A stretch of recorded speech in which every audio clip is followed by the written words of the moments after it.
Group D 2025 के लिए form fill होना स्टार्ट हो चुका है, जिसमें टोटल 14 तरह के पोस्टें हैं। दोस्तों इस वीडियो में मैं सारे पोस्टों का एक ब्रीफ आइडिया आपको देने वाला हूं, ताकि आपको पोस्ट प्रेफरेंस भरते टाइम मदद मिले। दोस्तों पोस्ट प्रेफरेंस डालना अच्छी तरह से डालना बहुत जरूरी है, क्योंकि अगर आप एक बार गलत पोस्ट प्रेफरेंस डाल देते हैं, फिर चाहे आप कितने भी मार्क्स ले आए, आपको वही पोस्ट मिलने वाला है जो प्रेफरेंस में आपका ऊपर है। तो इससे अगर आप गलत पोस्ट प्रेफरेंस डालते हैं तो आपका एक गलती से सारी मेहनत बेकार हो सकती है, जैसा कि मेरे साथ खुद 2019 ग्रुप डी में हो चुका है, जहां पे कुल पोस्ट उस जोन में 5000 से अधिक थी और मेरा रैंक 31 था। कोई भी मुझे अच्छा पोस्ट मिल सकता था, लेकिन मैंने फर्स्ट प्रेफरेंस पे ट्रैक मेंटेनर डाल दिया था और मुझे यही पोस्ट मिल गया था। हालांकि मेरा सिलेक्शन एनटीपीसी के तहत हो गया था, तो मैंने इसे ज्वाइन नहीं किया। आगे मैं बात करने वाला हूँ कि जो लोगों के बीच में कुछ मिथ है उसको मैं पहले क्लियर कर देने वाला हूँ। दोस्तों आपका सिलेक्शन किस प्रकार होने वाला है वो मैं क्लियर करता हूँ। जैसे आपने पोस्ट प्रेफरेंस डाल दिया इस प्रकार से कुछ, इस प्रकार से आपने सारा पोस्ट को डाल दिया। अब आपका सिलेक्शन ऐसे होगा कि आपका पहले फर्स्ट प्रेफरेंस को देखा जाएगा कि क्या आप फर्स्ट प्रेफरेंस का कटअप को क्लियर कर रहे हैं। अगर आप फर्स्ट प्रेफरेंस के कटअप को क्लियर करते हैं तो आपको यह पोस्ट दे दिया जाएगा, बाकी बात सारा पोस्ट को चेक नहीं किया जाएगा। उसी प्रकार अगर मान लेते हैं आप फर्स्ट को क्लियर नहीं कर पाते हैं, तो आपका सेकंड चेक किया जाएगा। अगर आप सेकंड को क्लियर करते हैं तो सेकंड को दे दिया जाएगा, बाकी को चेक नहीं किया जाएगा। मीन्स कि जिस पोस्ट पे आपका सिलेक्शन हो जाता है उसके नीचे के पोस्ट को आपका चेक नहीं किया जाएगा। ठीक है, अब एक एग्जांपल के तहत आपको समझाते हैं। मान लेते हैं एक एक्स कैंडिडेट है, एक वाई है।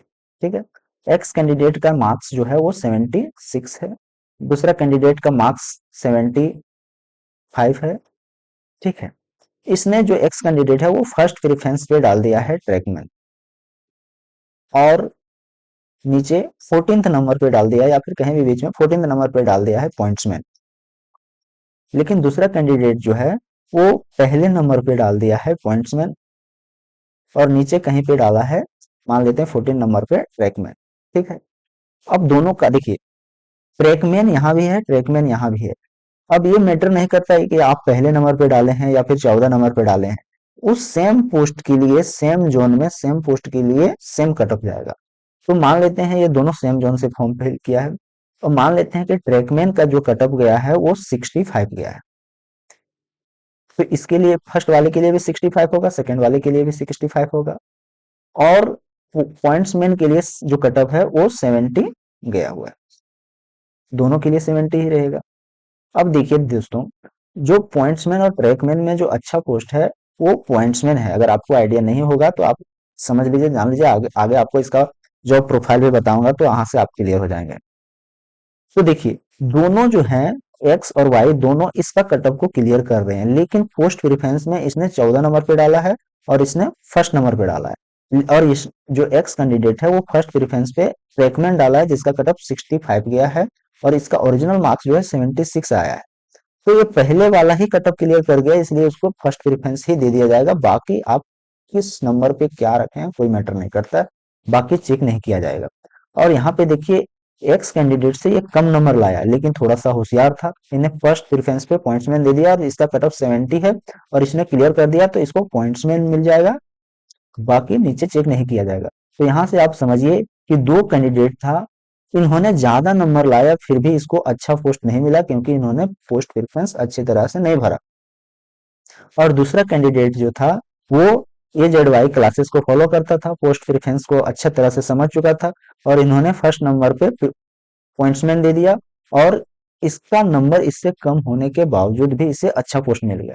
ठीक है, तो यहाँ का जो पूरा ये मैटर का सार ये निकल के आता है कि जो अच्छी पोस्ट है, बेस्ट पोस्ट है, उसको हमेशा ऊपर डालना है। ठीक है, चाहे उसका नंबर ऑफ वैकेंसी एक ही क्यों ना हो, लेकिन जो पोस्ट अच्छा है उसको हमेशा हमेशा ऊपर ही डालना है। ठीक है, अब हम कैसे जानेंगे कौन सी बेस्ट पोस्ट है, तो फिर मैं क्यों हूं, मैं सारे पोस्ट के बारे में आपको एक ब्रीफ आइडिया देने वाला हूं।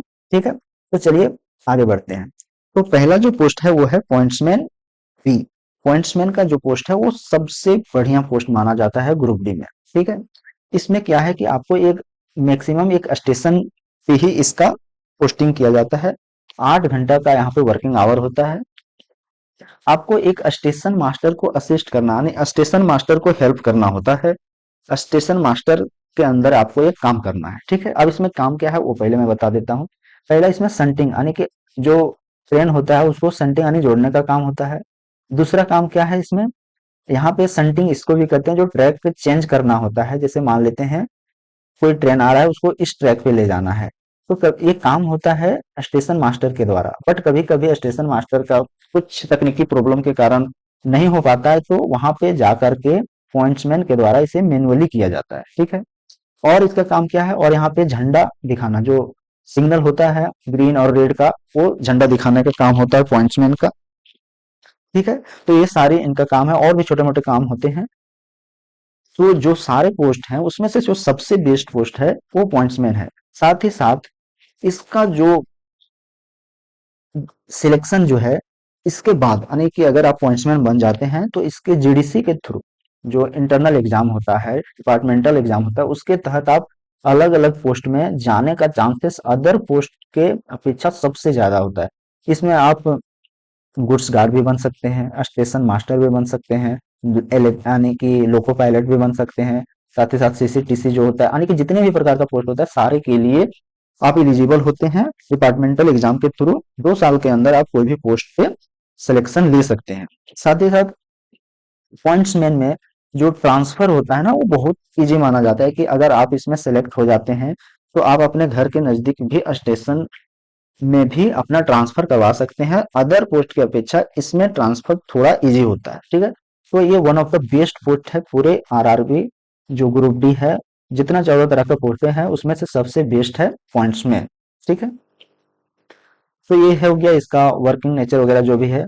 और जितने भी ग्रुप डी पोस्ट हैं सब में लगभग लगभग 30,000 के, अगर हम कोई इसमें एक्स्ट्रा चार्जेस नहीं ऐड करते यानी कि ट्रेवलिंग अलाउंसेस नहीं ऐड करते हैं, ओवर टाइम ड्यूटी का नहीं ऐड करते हैं, नाइट ड्यूटी का नहीं ऐड करते हैं, तो लगभग लगभग 30,000 सब हर एक पोस्ट पे मिलने वाला है। ठीक है, अब कहाँ पे ज्यादा मिलेगा 30,000 से, वहां भी मैं आपको बताऊंगा। ठीक है, अगला पोस्ट है वो है असिस्टेंट वर्कशॉप। देखिए दोस्तों, असिस्टेंट जितने भी पोस्ट है मैक्सिमम में असिस्टेंट लगा हुआ है। असिस्टेंट का मतलब होता है हेल्प, यानी हेल्प करने वाला, मदद करने वाला। ठीक है, तो ग्रुप डी जो है सबसे नीचे का पोस्ट है। इसमें क्या करना है आपको, अपने सीनियर्स हो गए, चाहे टेक्नीशियन हो गए, इंजीनियर हो गए, जो भी है उनको आपको हेल्प करना है। ठीक है, दूसरा वर्कशॉप है। वर्कशॉप का मतलब होता है जहां पे बोगी हो गया, यानी कि जहां पे ट्रेन जो होता है बोगी हो गया, या फिर मालगाड़ी का जो डिब्बा हो गया, वो सारा जहां बनता है ना, उसे वर्कशॉप कहते हैं। ठीक है, तो वर्कशॉप में आपको इसमें काम करना होगा, आपको कहीं भाग दौड़ करने की जरूरत नहीं है, एक जगह पे आपको काम करना है। 8 घंटा इसमें ड्यूटी होता है। दूसरा इसमें जो सबसे इंपॉर्टेंट चीज है कि इसमें अगर आप 8 घंटा से ज्यादा ड्यूटी करते हैं तो उसका भी आपको अलाउंसेस मिलता है, यानी कि इसमें ओटी ओवर टाइम करने पे आपको मिलता है। इसलिए इसका जो असिस्टेंट वर्कशॉप होता है, इसका सैलरी अच्छा बनता है, यानी कि इसमें लगभग 40+ सैलरी बन जाता है, क्योंकि इसमें 8 घंटा जैसे ही आपका कंप्लीट होता है आपका टाइम खत्म हो जाता है। अगर उससे ज्यादा अगर आप काम करते हैं तो उसका आपको चार्ज मिलता है, पैसा मिलता है। ठीक, आपको इसमें कोई ट्रैक पे काम नहीं करना है, कहीं पे भाग दौड़ वाला जिंदगी नहीं है, एक जगह पे आपको जाना है, वहीं पे आपको काम करना है। ठीक है, नेक्स्ट पोस्ट जो आता है वो assistant SNT, signal and telecom. Signal and telecom जो पूरे रेलवे में सिग्नल एंड टेलीकॉम एक अच्छा डिपार्टमेंट माना जाता है। उसमें आपको टेक्नीशियन वगैरह जो भी हैं उनको आपको असिस्ट करना, हेल्प करना है। बहुत ज्यादा वर्कलोड इसमें भी नहीं होता है, 8 घंटे का वर्किंग आवर होता है। बाकी इजी है, बहुत ज्यादा इसमें वर्कलोड नहीं है, इतना समझ जाइए। ठीक है, नेक्स्ट है assistant train light and AC. देखिए दोस्तों, वर्कशॉप आ गया। अभी मैंने आपको समझाया था वर्कशॉप का मतलब होता है जहाँ पे चीजें बनती है, जैसे बोगी वगैरह हो गया या फिर डब्बा वगैरह हो गया, वो जो बनता है उसे वर्कशॉप कहा जाता है। अब वर्कशॉप में कोई मान लीजिए बोगी है, उसमें आपको ट्रेन लाइट पंखा एसी वगैरह जो फिट करना है, उसमें करेंगे तो टेक्नीशियन हो गए, इंजीनियर हो गए, लेकिन उसमें आपको हेल्प करना है। ठीक है, तो इसमें भी वही चीज है, इसमें भी ओटी बनेगा, एक जगह पे आपको काम करना है, ऐसा नहीं है कि इधर उधर भाग दौड़ करना है। तो ये भी एक आराम का जॉब है, बहुत ज्यादा। देखिए, ग्रुप डी है तो वर्कलोड तो होगा, चाहे कोई भी पोस्ट ले लीजिए वर्कलोड तो रहेगा ही रहेगा। ठीक है, लेकिन उसमें से भी जो सबसे बेस्ट है वो मैं आपको बताने की कोशिश कर रहा हूँ। ओके, तो इसमें क्या करना है आपको बता दिया हूँ कि वही ट्रेन लाइट एसी वगैरह फिट करना है पूरा बोगी में, पंखा वगैरह सेट करना है। उसी सेट आपको नहीं करना है, सेट तो वहां पे जो भी टेक्नीशियन होंगे, इंजीनियर होंगे, वो सारे करेंगे, आपको उसका हेल्प करना है। ये हो गया। नेक्स्ट चलते हैं assistant train light and AC. वहां पे था assistant train light and AC workshop. Workshop मतलब एक ही जगह पे काम करना है, एक जहाँ पे वर्कशॉप बना हुआ है, जहाँ पे बोगी वगैरह बनता है, वहीं पे काम करना है। लेकिन ट्रेन लाइट एंड एसी का मतलब है कि जो मूविंग ट्रेन होता है, मूविंग ट्रेन में अगर एसी लाइट पंखा वगैरह कुछ में प्रॉब्लम आता है, तो वहां पे आपको काम करना पड़ेगा, उसको ठीक करना होगा। ठीक है, वहां पे ठीक तो करेंगे टेक्नीशियन वगैरह जो भी होंगे, बट आपको उसी उसी में काम करना है, हेल्प करना है उसको, जो भी है। ठीक है, तो ये चीज है। नेक्स्ट है असिस्टेंट लोकोसेड। देखिए दोस्तों, पहली बार अगर आप रेलवे में कोई वर्ड सुनेंगे तो शायद आपको समझ में ना आ जाए, आता हो। ठीक है, तो लोको, लोको का मतलब होता है इंजन। इंजन, ठीक है। यानी कि असिस्टेंट लोको सेड, यानी कि डीजल इंजन, दो प्रकार का इंजन होता है, एक डीजल इंजन होता है डीजल से चलने वाला, दूसरा इलेक्ट्रिकल इंजन। ठीक है, इसमें आपको क्या करना है, लोको सेड यानी कि एक जगह होगा जहां पे जो इंजन चल रहा है उसका रिपेयर होगा। मान लेते हैं कोई इंजन रनिंग है, वो आकर के यहाँ पे रिपेयर होने के लिए आया है, तो वो कहाँ पे आएगा, असिस्टेंट लोको सीड में आएगा। लोको सीड में कोई भी इंजन का रिपेयर किया जाता है। कौन सा इंजन यहाँ पे आएगा, डीजल इंजन। डीजल इंजन आएगा। आपको यहाँ भी कहीं पे भाग दौड़ वाला जिंदगी नहीं है, एक ही जगह पे जाकर के ड्यूटी करना है, 8 घंटे का ड्यूटी करना है, अपना घुमाना है, अपना काम करना है बाकी के टाइम। ठीक है, तो इसमें भी वही असिस्ट करने का, हेल्प करने का, जो भी वहां पे आपके सीनियर होंगे उसको असिस्ट करना है। देखिए दोस्तों, मेरे अनुसार से जो पोस्ट प्रेफरेंस है, वो मैंने किस प्रकार से वर्कलोड है उस हिसाब से मैंने इसको सजाया है।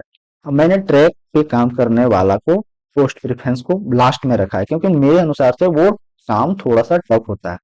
ट्रैक पे काम करना आसान काम नहीं है, इसलिए मैंने उसे बाद में रखा है।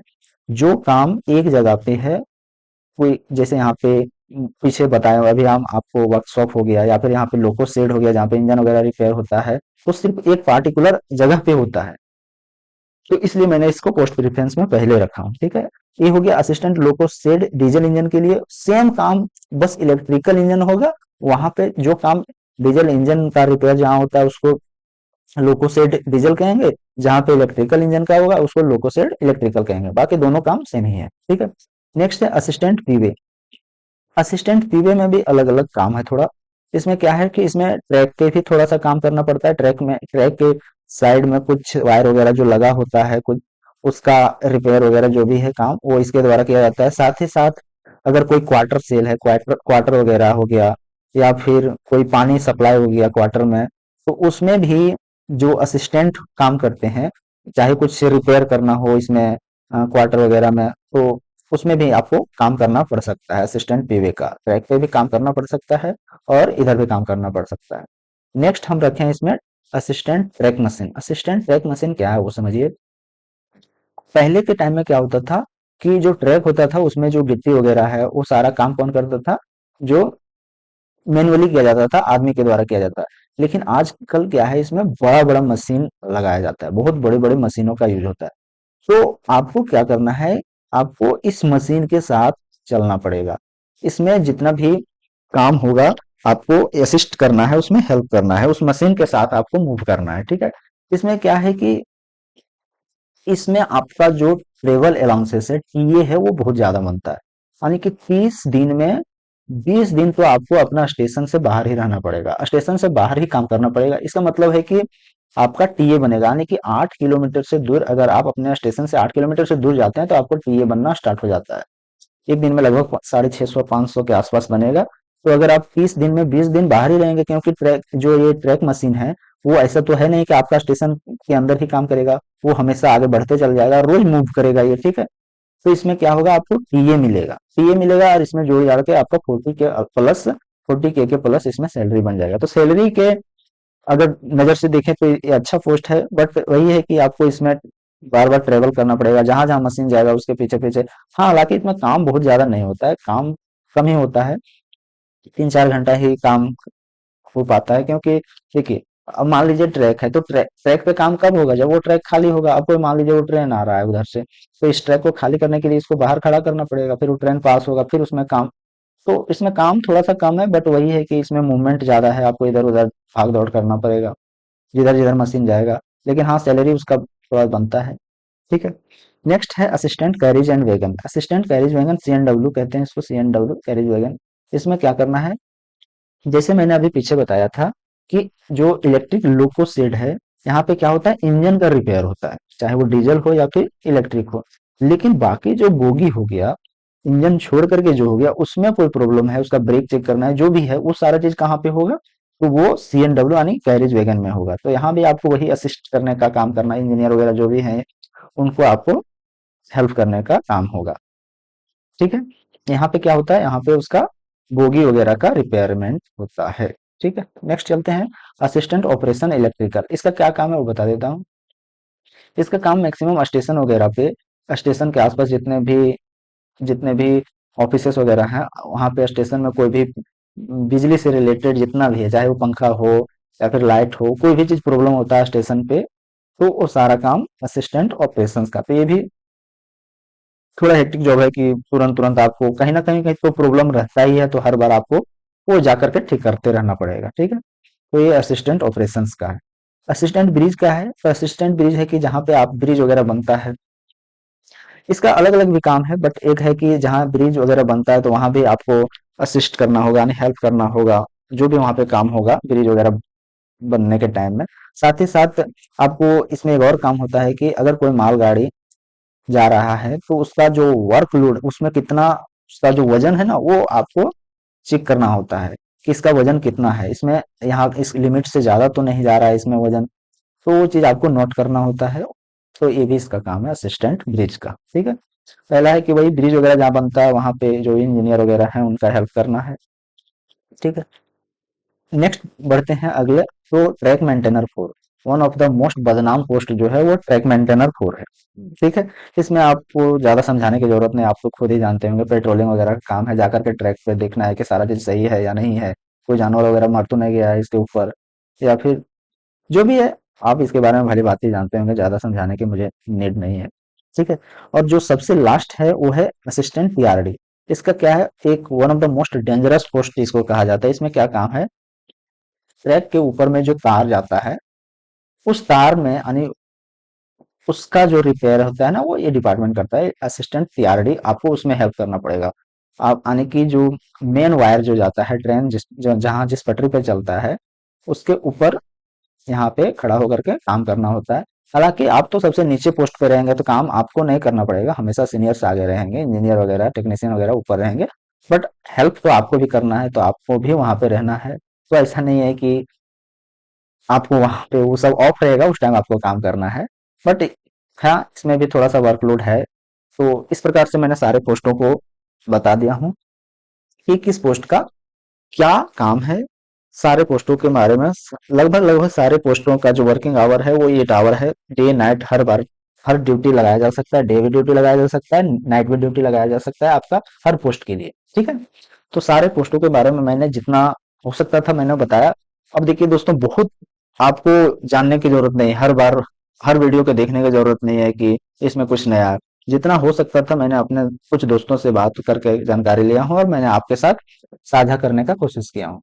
दोस्तों मैंने लास्ट में सारे को मैंने एक साथ सजा दिया है, आप यहाँ से देख सकते हैं। ये मेरे अपने एनालिसिस के तहत मैंने एक अच्छा प्रेफरेंस बताने की कोशिश किया हूँ। अगर आपको लगता है कि इसमें कुछ चेंजिंग होना चाहिए तो आप अपने अनुसार से चेंज कर सकते हैं, आप अपना प्रेफरेंस अपने अनुसार से रख सकते हैं। लेकिन अगर आपको कोई आइडिया नहीं है तो आप जो मेरे बताए हुए चीज पे आप फॉलो कर सकते हैं। मैंने जो भी बताया है वो अच्छा ही बताया है। ठीक है, यहाँ पे देख सकते हैं ये है हमारा category number. Category number means कि ये इस प्रकार से आपको वहां पे ऑप्शन दिए जाएंगे, आपको डालना किस प्रकार से प्रीफरेंस में वो यहाँ पे है। फर्स्ट प्रीफरेंस पे मैंने देखिए क्या रखा है, पॉइंट्समैन भी रखा है। सेकंड नंबर पे वर्कशॉप असिस्टेंट वर्कशॉप है। थर्ड नंबर पे असिस्टेंट SNT है, सिग्नल एंड टेलीकॉम। हो सकता है आप सेकंड को थर्ड कर दें, थर्ड को सेकंड कर दें, वो आप पे डिपेंड करता है। ठीक है, चौथे नंबर पे मैंने assistant train light and AC रखा है। पांचवें नंबर पे assistant train light and AC रखा है। छठे नंबर पे असिस्टेंट लोको सेट डीजल और सातवें पे लोको सेट इलेक्ट्रिकल रखा है। आठवें पे देख सकते हैं असिस्टेंट पीवे है। नौवें पे असिस्टेंट ट्रैक मशीन। 10वें पे कैरिज वैगन CNW का है। 11 नंबर पे असिस्टेंट ऑपरेशंस है। 12 नंबर पे असिस्टेंट ब्रिज। 13 पे ट्रैकमैन और 14 पे असिस्टेंट PRD रखा। तो मैंने सारा चीज जितना हो सकता था मैंने आपको अच्छी तरह से बताने की कोशिश किया हूँ। आई होप कि आपको मदद मिला होगा। और दोस्तों मेरा ये मानना है कि जितने भी लोग हैं जो ग्रुप डी का फॉर्म फिल किए हैं वो एनटीपीसी का भी फॉर्म जरूर फिल किए होंगे। ठीक है, तो दोस्तों एनटीपीसी का एग्जाम पहले होने वाला है, तो और उसमें पोस्ट भी अच्छा है, इससे बहुत अच्छा पोस्ट है उसमें। ठीक है, तो मेरा ये अपना पर्सनल राय है कि आप एनटीपीसी पे ज्यादा फिलहाल फोकस करें, क्योंकि अगर आप एनटीपीसी पे फोकस करेंगे तो आपका ग्रुप डी भी निकल जाएगा। ठीक है, क्योंकि एनटीपीसी से कहीं ना कहीं इसमें थोड़ा सा लेवल लो ही रहने वाला है। ठीक है, और अगर आप अच्छा से तैयारी करते हैं तो आपका जो एनटीपीसी है वो भी क्लियर हो सकता है और एक आप अच्छे पोस्ट पे सिलेक्ट हो सकते हैं। ठीक है, और और भी अपडेट के लिए आप मेरे चैनल को फॉलो कर सकते हैं। एनटीपीसी के जो भी है रिगार्डिंग उसके ऊपर भी वीडियो आने वाला है, और हो सकता है मैं कुछ आप लोगों का हेल्प कर सकूं, कोई क्लास ले सकूं, तो आप इसे फॉलो कर लें। साथ ही साथ मेरे टेलीग्राम का लिंक दे दिया, वहां से पीडीएफ को डाउनलोड कर सकते हैं या फिर स्क्रीनशॉट भी ले सकते हैं। ठीक है, तो दोस्तों यहाँ तक वीडियो देखने के लिए आपका बहुत बहुत धन्यवाद। जय